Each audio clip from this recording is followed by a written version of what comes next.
കട്ടക്കിലെ ആധികാരിക ജയത്തിന്റെ ആത്മവിശ്വാസത്തിൽ മുള്ളൻപൂരിലിറങ്ങിയ ടീം ഇന്ത്യക്ക് നേരിടേണ്ടി വന്നത് 51 റൺസിന്റെ കനത്ത തോൽവിയാണ്. 214 റൺസ് എന്ന കൂറ്റൻ വിജയലക്ഷ്യം പിന്തുടരുമ്പോൾ സംഭവിക്കാൻ പാടില്ലാത്തതെല്ലാം ഇന്ത്യൻ ഇന്നിംഗ്സിൽ സംഭവിച്ചു.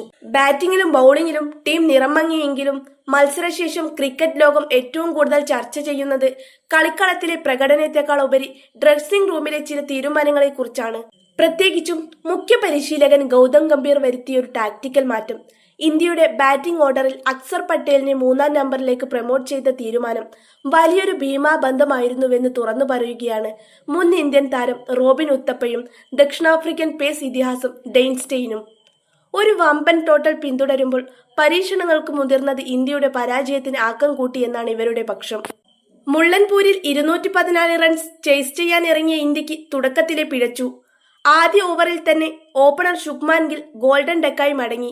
ഇങ്ങനെയൊരു സാഹചര്യത്തിൽ ടീമിലെ ഏറ്റവും മികച്ച ബാറ്റർമാരായ സൂര്യകുമാർ യാദവോ തിലക് വർമ്മയോ ക്രീസിലെത്തുമെന്നാണ് ആരാധകർ പ്രതീക്ഷിച്ചത്. എന്നാൽ ഏവരെയും ഞെട്ടിച്ചുകൊണ്ട് 3-ാം നമ്പറിൽ ക്രീസിലെത്തിയത് സ്പിൻ ബൌളിംഗ് ഓൾറൗണ്ടർ അക്സർ പട്ടേലാണ്. ഈ നീക്കമാണിപ്പോൾ വിവാദത്തിലായിരിക്കുന്നത്. ഗംഭീറിന്റെ ഈ തീരുമാനത്തെ റോബിൻ ഉത്തപ്പ രൂക്ഷമായി വിമർശിച്ചു. 214 റൺസ് പോലെ വലിയൊരു വിജയലക്ഷ്യം പിന്തുടരുമ്പോൾ ടീമിലെ ഏറ്റവും മികച്ച ബാറ്റർമാരെയാണ് ആദ്യം ഇറക്കേണ്ടത്, അല്ലാതെ പരീക്ഷണങ്ങൾ നടത്തുകയല്ല വേണ്ടത്, ഉത്തപ്പ തുറന്നടിച്ചു. ഈ നീക്കമാണിപ്പോൾ വിവാദത്തിലായിരിക്കുന്നത്. ഗംഭീറിന്റെ ഈ തീരുമാനത്തെ റോബിൻ ഉത്തപ്പ രൂക്ഷമായി വിമർശിച്ചു. 214 റൺസ് പോലെ വലിയൊരു വിജയലക്ഷ്യം പിന്തുടരുമ്പോൾ ടീമിലെ ഏറ്റവും മികച്ച ബാറ്റർമാരെയാണ് ആദ്യം ഇറക്കേണ്ടത്, അല്ലാതെ പരീക്ഷണങ്ങൾ നടത്തുകയല്ല വേണ്ടത്, ഉത്തപ്പ തുറന്നടിച്ചു. മത്സരശേഷം തന്റെ നിരീക്ഷണങ്ങൾ പങ്കുവെക്കവേ ഉത്തപ്പ ഗംഭീറിന്റെ തന്ത്രത്തെ കീറിമുറിച്ചു. പരമ്പരയ്ക്ക് മുമ്പ് ഗൗതം ഗംഭീർ പറഞ്ഞിരുന്നത് ഓപ്പണർമാർ ഒഴികെ 3 മുതൽ 7 വരെയുള്ള സ്ഥാനങ്ങളിൽ ബാറ്റ് ചെയ്യുന്നവർ ഫ്ലെക്സിബിൾ ആയിരിക്കണമെന്നാണ്. എന്നാൽ ഈ തത്വശാസ്ത്രത്തോട് താൻ യോജിക്കുന്നില്ലെന്ന് ഉത്തപ്പ വ്യക്തമാക്കി. എല്ലാ ബഹുമാനത്തോടെയും പറയട്ടെ, ഗംഭീറിന്റെ ഈ നിലപാടിനോട് എനിക്ക് യോജിപ്പില്ല. ഗിൽ പുറത്തായപ്പോൾ അക്സറിനെ അയച്ചത് ഒരു പിഞ്ച് ഹീറ്റർ റോളിലാണെങ്കിൽ അദ്ദേഹം ചെയ്യേണ്ടിയിരുന്നത് ആക്രമിച്ചു കളിക്കുകയായിരുന്നു. എന്നാൽ അക്സർ ചെയ്തത് എന്താണ്? 21 പന്തിൽ 21 റൺസാണ് അദ്ദേഹം നേടിയത്.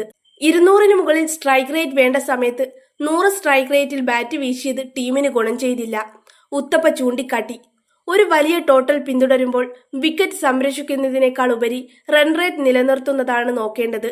അവിടെയാണ് അക്സറിനെ അയച്ച തീരുമാനം പാളിയത്.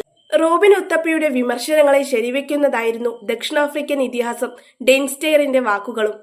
അക്സറിനെ 3-ാം നമ്പറിൽ ഇറക്കിയതിന്റെ സാങ്കേതിക പിഴവുകൾ അദ്ദേഹം ചൂണ്ടിക്കാണിച്ചു. ഇതൊരു പരീക്ഷണത്തിനുള്ള സമയമായിരുന്നില്ല.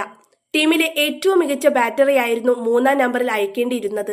അക്സറിന് ബാറ്റ് ചെയ്യാൻ സാധിക്കുമെന്ന്, പക്ഷേ 214 റൺസ് ചേസ് ചെയ്യുമ്പോൾ അദ്ദേഹത്തെ അവിടെ ഇറക്കിയത് ഭീമാബന്ധമായി പോയി, സ്റ്റെയിൻ പറഞ്ഞു. കൂടാതെ അക്സറിനെ അയച്ചതിലൂടെ ബാറ്റിംഗ് ക്രീസിൽ 2 ഇടംകയ്യൻ ബാറ്റ്സ്മാൻമാർ ഒരേ സമയം വന്നു എന്നത് ബൌളർമാർക്ക് കാര്യങ്ങൾ എളുപ്പമാക്കിയെന്നും സ്റ്റെയിൻ നിരീക്ഷിച്ചു. തുടക്കത്തിൽ അഭിഷേക് ശർമ്മയായിരുന്നു പുറത്തായിരുന്നതെങ്കിൽ വലംകൈ ഇടംകൈ കൂട്ടുകെട്ട് നിലനിർത്താൻ അക്സറിനെ അയച്ചു എന്ന് ന്യായീകരിക്കാമായിരുന്നു. പക്ഷേ ഇവിടെ പുറത്തായത് വലംകയ്യനായ ഗില്ലാണ്. എന്നിട്ടും അക്സറിനെ അയച്ചതോടെ 2 ഇടംകയ്യന്മാർ ക്രീസിലെത്തി. ഇത് ഉത്തരം കിട്ടാത്ത ഒരുപാട് ചോദ്യങ്ങൾ ബാക്കിയാക്കുന്നു, സ്റ്റെയിൻ കൂട്ടിച്ചേർത്തു. ഇന്ത്യൻ ടീം മാനേജ്മെന്റ് ഇപ്പോൾ ഏറ്റവും കൂടുതൽ ഉപയോഗിക്കുന്ന വാക്കാണ് ഫ്ലെക്സിബിലിറ്റി. ആർക്കും ഏത് പൊസിഷനിലും കളിക്കാം എന്ന സിദ്ധാന്തം കേൾക്കാൻ രസമാണെങ്കിലും പ്രായോഗിക തലത്തിൽ അത് കളിക്കാരെ ആശയക്കുഴപ്പത്തിലാക്കുന്നുണ്ടോ എന്ന സംശയം ബലപ്പെടുന്നു.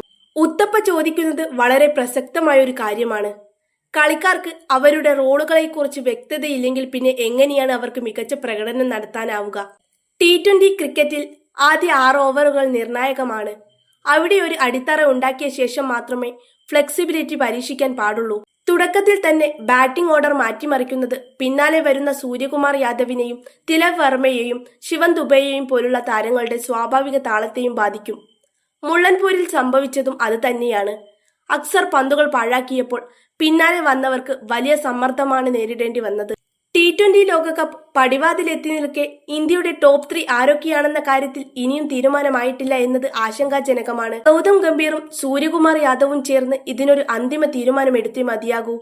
ഓരോ മത്സരത്തിലും ബാറ്റിംഗ് ഓർഡർ മാറ്റുന്നത് ടീമിന് ഗുണത്തേക്കാളേറെ ദോഷം ചെയ്യും. ശുഭ്മാൻ ഗിൽ ഫോമിലല്ലാത്തതും സഞ്ജു സാംസണിനെ പോലൊരു താരത്തെ പുറത്തിരുത്തുന്നതും അക്സറിനെ പോലുള്ളവരെ ടോപ്പ് ഓർഡറിൽ പരീക്ഷിക്കുന്നതും ടീം ഇന്ത്യയുടെ സ്ഥിരതയെ ചോദ്യം ചെയ്യുന്നു.